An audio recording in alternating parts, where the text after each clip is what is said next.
এখন প্রবেশ করছি শ্রীকৃষ্ণ চৈতন্য ধামে। তো বন্ধুরা, এটা হলো শ্রীকৃষ্ণ চৈতন্য প্রভুর মন্দিরের ঠাকুর।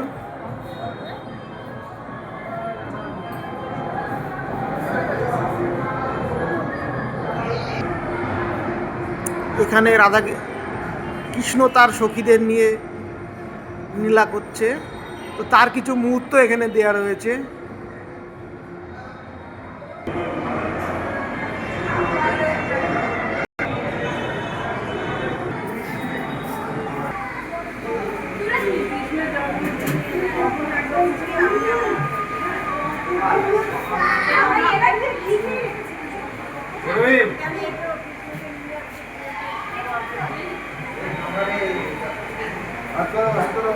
বন্ধুরা, এর নিচেই গেলে পরে 10 টাকা করে টিকিট নেয়। তার মন্দিরের নিচে একটা প্রতিমা, তারই কিছু মুহূর্ত এখানে কৃষ্ণ যে জন্ম হয়েছিল, যে সেখান থেকে যে নিয়ে গেছিল চারি ভিতরে।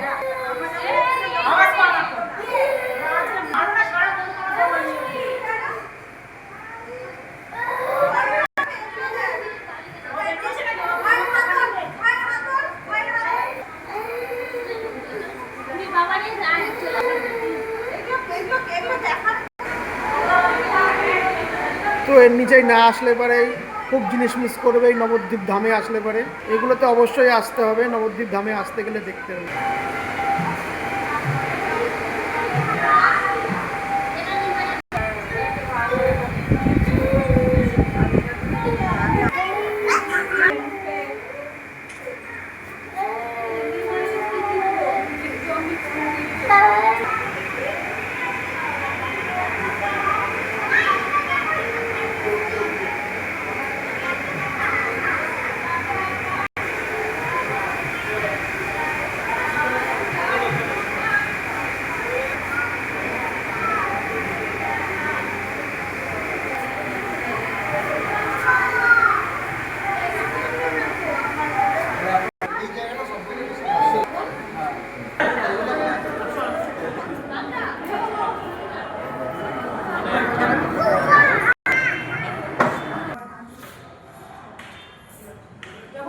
মনুষেশ্বরী মন্দির।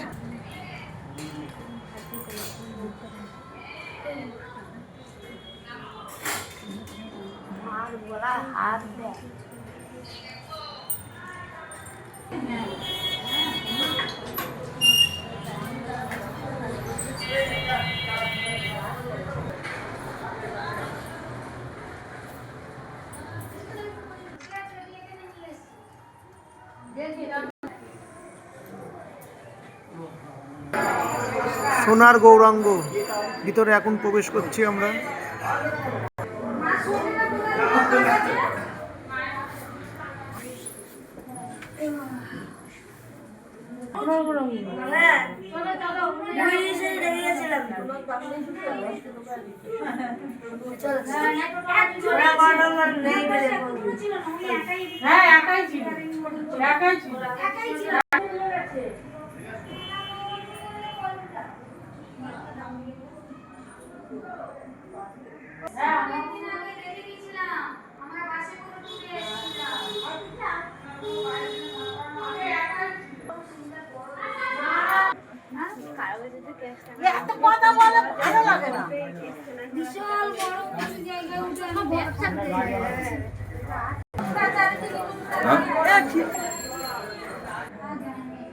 মদের বোতল নিয়ে রয়েছে জগাই মাধাই।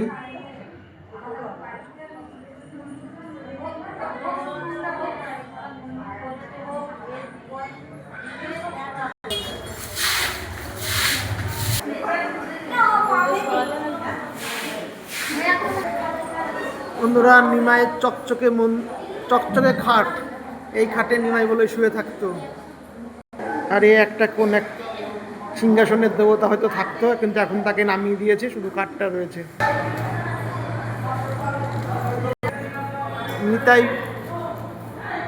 নিতাইয়ের বাড়ি কিছু মুহূর্ত তোমাদের সাথে শেয়ার করতে চলেছি।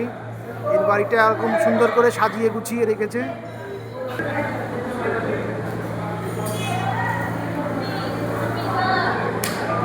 এটাই মহাপ্রভুর আসল বাড়ি, এটা 550 বছর পুরনো।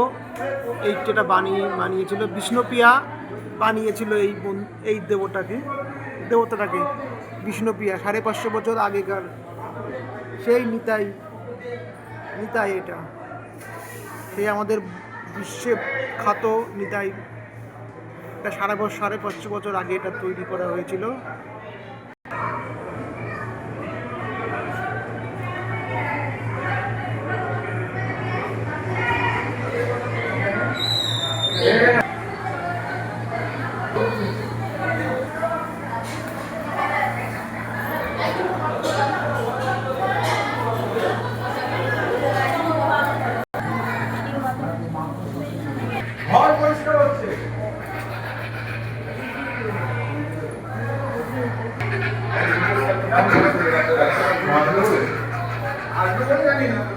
দেখছি মহাপ্রভুর পাদুকা শেষ করতে চলেছি চৈতন্য বাবার ধামের সমাধি।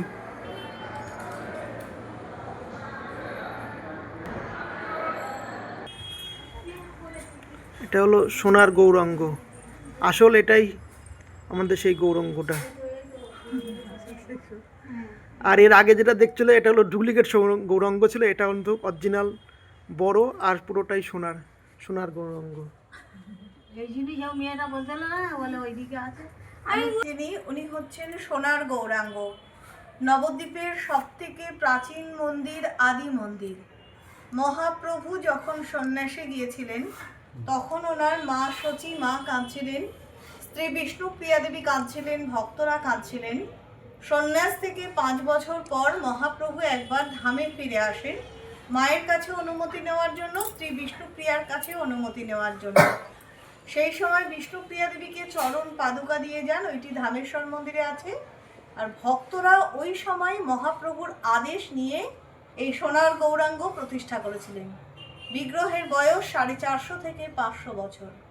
বিষ্ণুপ্রিয়া দেবী ছিলেন এই পরিবারের মেয়ে, মহাপ্রভু এই পরিবারের জামাই। বংশ পরম্পরায় 13 পুরুষ ধরে সেবা চলছে। মন্দিরের কোনো সম্পত্তি নেই, কোনো রকম কোনো আয় নেই। আপনাদের মতন ভক্তদের দানে সাহায্যে ঠাকুরের সেবা পুজো ভোগ চালাতে হয়। তাই সবার কাছেই অনুরোধ, যার যেমন ভালো লাগবে, যিনি যেমন পারবেন, একটু গৌড়ের সেবায় দান করবেন।